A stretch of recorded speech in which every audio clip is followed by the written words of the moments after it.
আপনারা সবাই আশা করছি খুবই ভালো আছেন, আর আমরাও খুব ভালো আছি।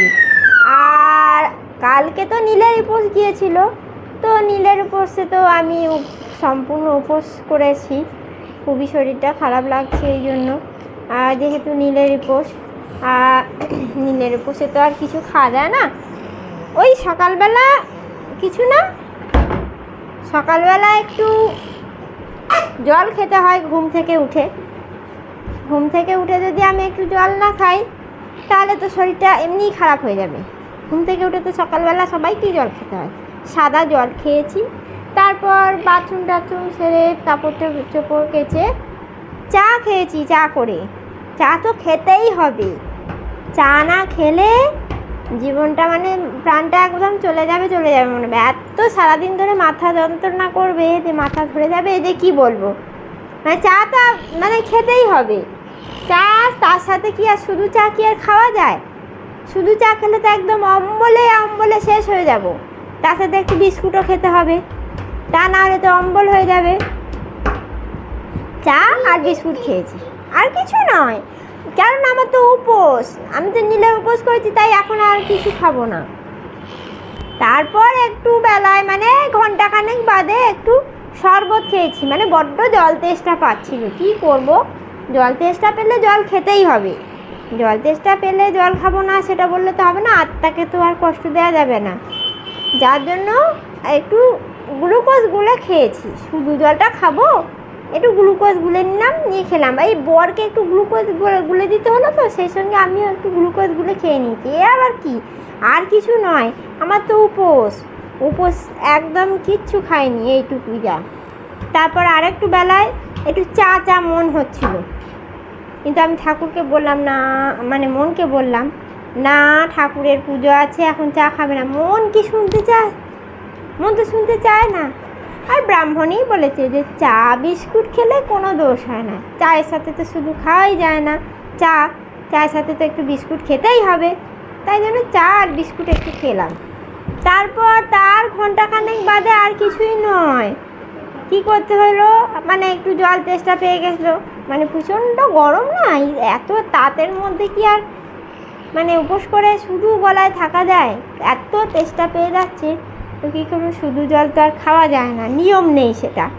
শুধু জল তো আর খাওয়া যায় না, তার সাথে একটু শরবত করে খেয়েছি। মানে এটাতে অন্যায় কিছু নেই, একটু চিনি মিশিয়ে নুন মিশিয়ে শরবত করে খেয়ে নিলাম। আর কিছু নয়, আমার তো উপোসে আর কিচ্ছু খেতে নেই, কিচ্ছু পান করতে নেই, কিচ্ছু করতে নেই। তারপর অনেকটা বেলায় মানে তার আধ ঘন্টা পর পুজো হলো। পুজো হওয়ার পর প্রসাদ খেলাম। প্রসাদ আর কি এমন আছে, এই একটা কলা, এইটুকু শশা কুচোনো, এইটুকু আপেল কুচোনো, এইটুকু হচ্ছে কি বলে ওইগুলো শাকালু, একটু কলা, এতটা মতন সন্দেশ, আর একটু ওই আরও সব যেসব 5 রকম ফল থাকে, আঙুর, এইসব আর কি। এতটা 2 কথার মতন আঙুর খেয়েছি, এই যা। আর তো কিছু খাইনি, কারণ তো আমার উপোসে তো কিছু খাওয়া যায় না। নীলাবতী বলে কথা, নীলের উপোসে কি কিছু খাওয়া যায়? আমি আর কিচ্ছু খাইনি, বেশি কিছু না। এবার পুজো তো হয়ে গেছে, পুজো হয়ে গেলে তো খাওয়া যেতেই পারে। দুপুরবেলা আর কিছু খাইনি, মানে দুপুরবেলা তো নিরামিষ না, ভাতও খাওয়া যায় না।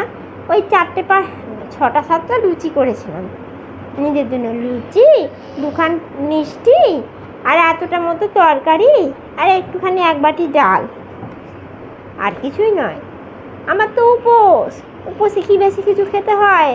পুজো হলেও সারাদিনে নিঘাল উপোস না থেকে এইটুকু খেতে হবে, এইগুলোই খেতে হবে। তারপর বিকেলবেলা আবার ওই চায়ের তো নেশাটা আছেই, মাথাটা তো ধরে যায়। এমনিতেও তো সারাদিন উপোস করে আছি না, উপোস করে থাকলে তো এমনিও মাথা যন্ত্রণা করে, মাথা ধরে যায়। তাই জন্য চা আর বিস্কুট বিকেলবেলা খেয়ে নিলাম। তারপর সন্ধ্যেবেলা আর কিছু নয়, সন্ধ্যেবেলা একটু চা আর বিস্কুট, আর মুড়ি তো খেতে নেই, কারণ অন্য খেতে নেই। আর 2-3খানা মতো লুচি, আর একটুখানি তরকারি, একটুখানি মিষ্টি, একটা মিষ্টি খেয়েছি। শুধু লুচি তো আর খাওয়া যায় না, মিষ্টি ছাড়া লুচি কি খাওয়া যায় বলুন? তারপর তো রাত্রে ওই রাত্রিরে ওই 5-6 খান লুচি খেয়েছি। তারপরে এই 1 বাটি ডাল, 2খান রসগোল্লা, আর এতটা মতন কুমড়োর তরকারি খেয়েছি। এই এতটা মতন খেতে তো হবে, সারাদিন তো কিচ্ছু খাওয়া নেই না। সারাদিন কিছু খাওয়া নেই, না খেয়ে থাকলে চলে বলুন? ওই তো রাত্রিবেলা ওইটুকু তো খেতেই হবে। পেট তো খালি রেখে শোয়া যাবে না, থাকাও যাবে না। তো এই হলো আমার নীলের উপোস। আর তারপরে তোমরা বলো, তোমরা কীরকমভাবে উপোস করেছো? আর শিব ঠাকুরের কাছে গিয়ে মালা টালা পরিয়েছো তো? আমিও পরিয়েছি, আমিও জল ঢেলেছি।